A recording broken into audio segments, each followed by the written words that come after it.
Halo semua, kembali lagi bersama Uni Piwi di Gaje bersama Uni Piwi episode 2. Cepet banget hari ini, setrikaan gue numpuk banyak banget tapi ini saatnya membuat konten, jadi sambil nyetrika ya.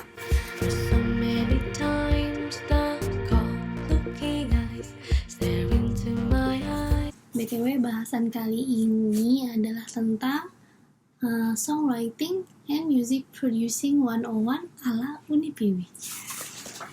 Kenapa gue bikin temanya ini?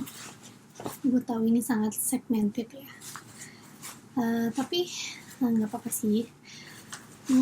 Somehow gue ngerasa perlu nge-share sesuatu, jadi nggak gaji-gaji amat ya ngobrol sama gue gitu. Dan gue rasa untuk yang baru memulai songwriting atau music producing mungkin bisa ngambil sesuatu dari pembicaraan sambil ngetrika ini. Oke. Long story short, gue akan men-share cara-cara gue dapet inspirasi bermusik, cara-cara gue di producing musik, bikin melodi, lirik dan segala macamnya. Intinya itu sedikit background apa sih kata pengantar ya.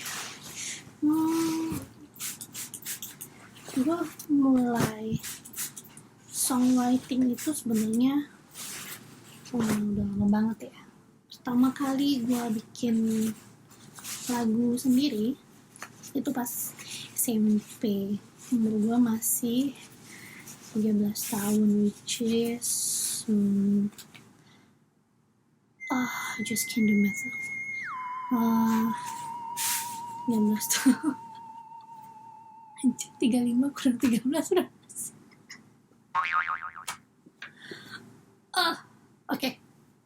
Never mind. Yang namanya kondensor, mikrofon, DKK secara langsung. Dan sejak itu gue bercita-cita untuk punya rumah yang punya studio musiknya. Someday. Terus zaman kuliah gue juga mulai bikin lagu sih, cuman gak sempat dan gak bisa buat direkam karena masih kuliah. Itu kayaknya gue pertama kali mengenal DAW. Pertama gue itu Fruity Loop apa ya, 7 nggak tahu deh, pokoknya jadul lah. Tahun berapa itu? Tahun 2000 berapa ya, 2004 2005 gitu. Tapi gue belajar sih, maksudnya bikin beat gitu ya. Gue belum tahu cara rekaman suara gimana, jadi gue cuma coba-coba DIY aja, jajal gitu. Terus yang beneran mulai serius itu pas gue udah kerja. Jadi long story short, intinya gue kenalan dengan yang namanya GarageBand yang ada di MacBook. Terus gue jadi coba-coba, jajal, terus akhirnya the songwriting journey begins. Itu tahun 2008. Jadi kalau dihitung-hitung udah berapa tahun ya gue mulai songwriting. Ya nggak usah dihitung yang dari SMP lah ya. Kalau hitung dari 2008 aja mungkin udah 12 tahun gitu. Gue sih nggak ngerasa gue expert ya dalam music producing, tapi gue ngerasa I have something in songwriting. Karena music producing teknis banget ya, maksudnya gue rasa gue bisa claim kalau gue expert, kalau gue bener-bener sekolah atau at least have a short courses on sound producing, sound design, whatever, bla bla bla.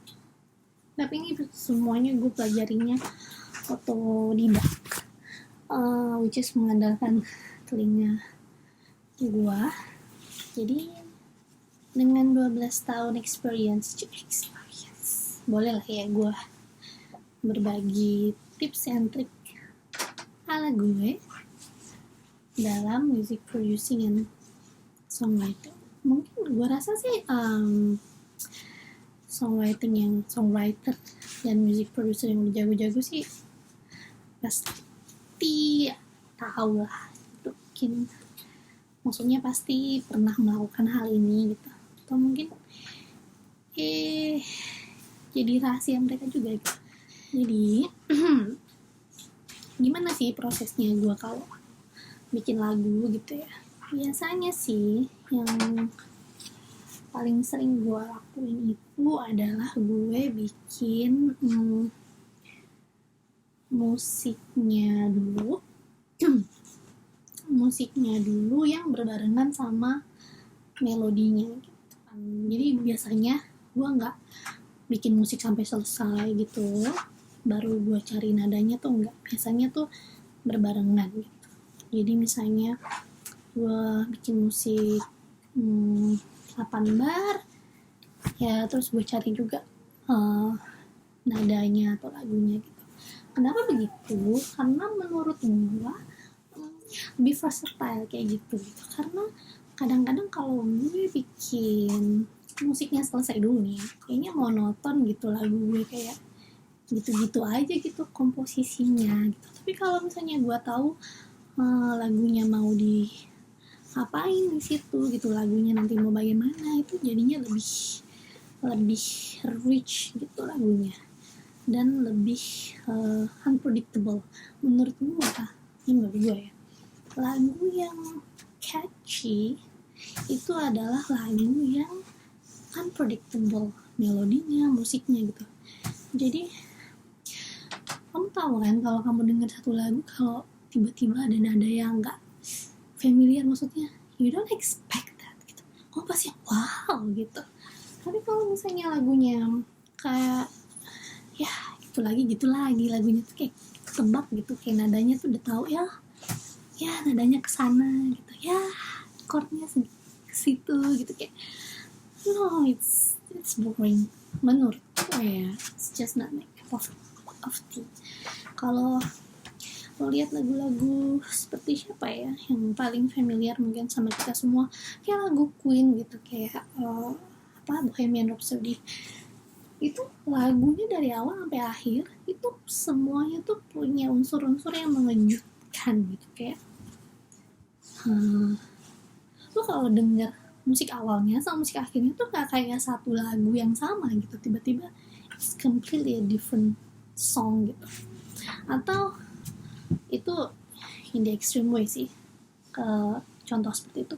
Atau another extreme way itu kayak lagu-lagunya Mew gitu, tiba-tiba loncat aja gitu dari yang gimana gue jelasinnya ya. Kalau kamu yang dengerin lagu-lagu Mew tuh kayak oh kenapa jadi kayak gini gitu, kayak lu terkesima gitu.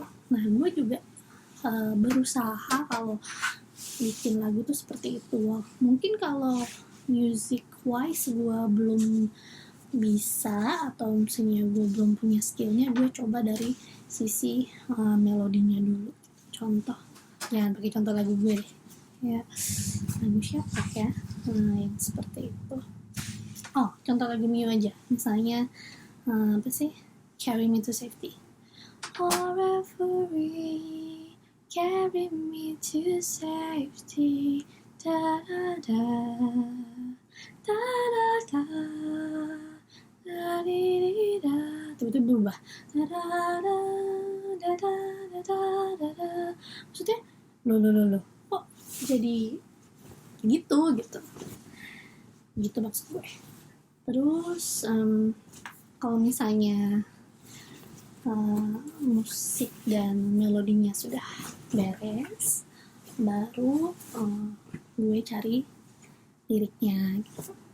Gue tuh sebenarnya nggak ngerasa berbakat ya untuk bikin lirik. Jadi gue tuh suka minta bantuan teman-teman gue untuk bikin lirik.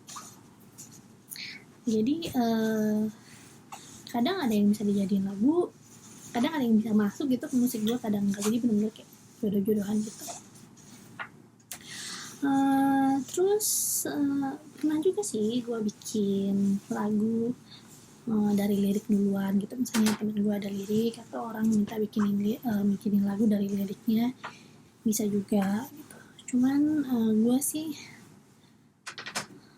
lebih suka dari musik dulu, tapi prosesnya ya, proses gimana gue bikin lagu. Terus how I get the ideas gitu. Mungkin buat kamu yang ngerasa lagi stuck gitu, aduh gue gak punya ide untuk bikin lagu, mungkin ini ada yang bisa sedikit bermanfaat buat kamu, atau mungkin kamu belum pernah dengar sama sekali, tapi mungkin juga ada yang udah tahu, I know I'm doing that for years gitu. Bisa jadi, tapi ini ya kali-kali bisa membantu yang gak tahu ya.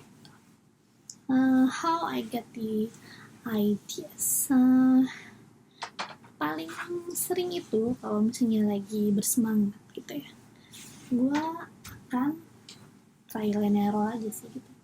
Gue suka serving my sound bank gitu, and then biasanya pertama kali yang gue cari itu kayaknya bass, suara bass gitu, nggak tahu kenapa, it's just my preference. Tapi kadang-kadang suara lead synthesizer juga sih. Intinya gue pilih sound yang gue suka gitu. Semakin sedikit pilihannya itu semakin mempermudah gue sih. Kalau terlalu banyak coba satu-satu tuh kayaknya nggak bakal kelar-kelar, karena every sound is unique and have their own charm gitu. Jadi gue bisa terpikat dengan semua sound yang ada di soundbank gue. Jadi kadang-kadang yaudahlah gue pilih ini gitu. Setelah biasanya the next sound itu akan ngikut ke sound pertama yang gue pilih. Jadi ini sounds good with the first one gitu. Biasanya sih itu gitu, dan akhirnya jadilah. Jadi kayak coba-coba gitu, ini lucu gitu. Karena gue nggak ada skill sound design kali ya. Jadi biasanya nih kalau gue punya ide musik di kepala gue gitu, aduh musiknya seperti ini, lagunya kayak gini tuh mostly itu nggak kejadian kayak gitu, karena gue nggak punya skillnya gitu. Cupu ya gue gitu. Jadi akhirnya gue bermain di apa yang gue bisa aja gitu. Terus soundnya gue tweak atau apa gitu, paling gitu. Maksudnya jarang banget yang gue bikin lagu tuh kayak gue tuh mau suaranya tuh kayak gini gitu, terus gue bikin kayak gitu. No, I'm not that expert sound design. Kayaknya gue pengen deh belajar sound design ya later lah ya. My next thing to do is, selain trial and error, gue sering banget mencuri ide dari lagu orang gitu. Ada pepatah yang mengatakan good artist copy atau bad artist copy ya gitu. Bad artist copy, great artist steal. Jadi gimana sih caranya lo mencuri ide orang tapi itu nggak kelihatan mencuri gitu, kelihatan kayak itu ide orisinil lo gitu. Biasanya gue mencuri satu atau maksimal 2 elemen dari sebuah lagu. Gue suka banget sama chordnya lagu Michael Landau yang Strange Foreign Beauty.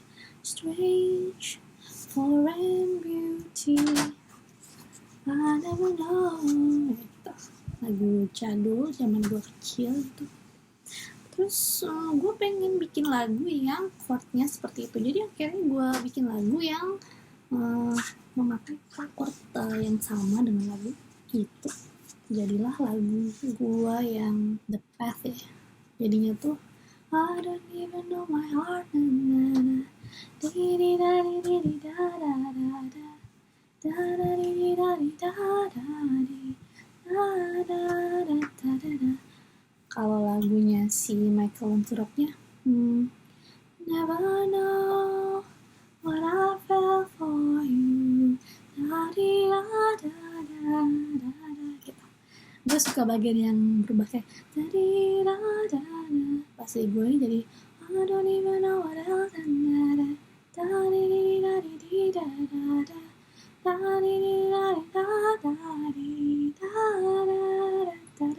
see, just copy the chords, tapi music wise, soundnya semuanya beda, BPM-nya kayaknya sama deh, ya gitu, BPM-nya sama tapi maksudnya beatnya beda gitu, and it's become a completely different unique song. Kalau gua nggak kasih tahu kayaknya nggak ada yang tahu deh, tapi bisa jadi ada yang tahu sih. Terus cara yang ketiga itu gua kalau mau bikin cover lagu kan, ujung-ujungnya gue jadiin lagu sendiri gitu, karena pas gue jadiin cover kok lucu musiknya mau jadi sendiri, gue mikirnya gue bikin jadi lagu gue aja. Itu kalau gue tuh kejadian waktu bikin lagu gue yang judulnya Flying Birds. Itu awalnya gue mau bikin cover lagunya Miley Cyrus yang Party in USA. Gue mau bikin cover itu, terus out of nowhere kok lucu sih musiknya, yang gue bikin buat gue gitu. Ya udah, akhirnya gue jadiin lagu sendiri aja gitu, kayak gitu. Gue sendiri jadinya lagu Flying Birds. Cara yang paling sederhana sih menurut gue untuk dapet ide bikin lagu itu adalah sering-sering dengan dengerin lagu secara detail. Ini genre, jangan batasi diri lu sama genre tertentu sih. Jadi misalnya lo anak indie nih, gue gak mau ya dengerin lagu lain, gue mau cuma dengerin lagu indie, karena cuma lagu indie yang sangat dalam. No, coba dengerin semua genre lagu menurut gue, karena ilmunya banyak gitu. Dengerin lagu secara detail dan genrenya tuh macam-macam. Selalu ada ilmu yang bisa dipetik, dan selalu ada kayak mungkin ini bisa gue curi gitu. Ya ambil idenya. Maksud gue dengerin lagu secara detail tuh dengerin noise maksudnya back sound yang di belakangnya, lo dengerin penningnya ke kiri ke kanan gimana, penningnya di situ jadi kayak belajar gitu. Dia tuh bikin gitarnya tuh suaranya tuh penningnya di kanan ya gitu, ini suaranya agak ke belakang ya, ini tiba-tiba pokoknya kadang-kadang tuh ada satu dua sound yang munculnya tuh cuma kayak sekali dua kali, tapi kalau nggak ada itu tuh nggak bagus gitu jadinya lagu. Bener sih, kayak detail-detail kecil yang seperti bumbu masakan gitu, ini cuma sedikit, tapi kalau nggak ada itu tuh nggak enak gitu. Jadi hal-hal kayak gitu tuh kalau diperhatiin itu bisa nambah ilmu sih gitu. Jadi gue seneng banget tuh dengerin musik itu sambil merem gitu ya, terus gue dengerin in detail gitu. Musik kayak gitu sih gue belajar selama ini. Jadi gue belajar mixing kayak gitu. Jadi gue gue mau mix dan gue tuh kayak lagu ini gitu, gue mau kayak gitu.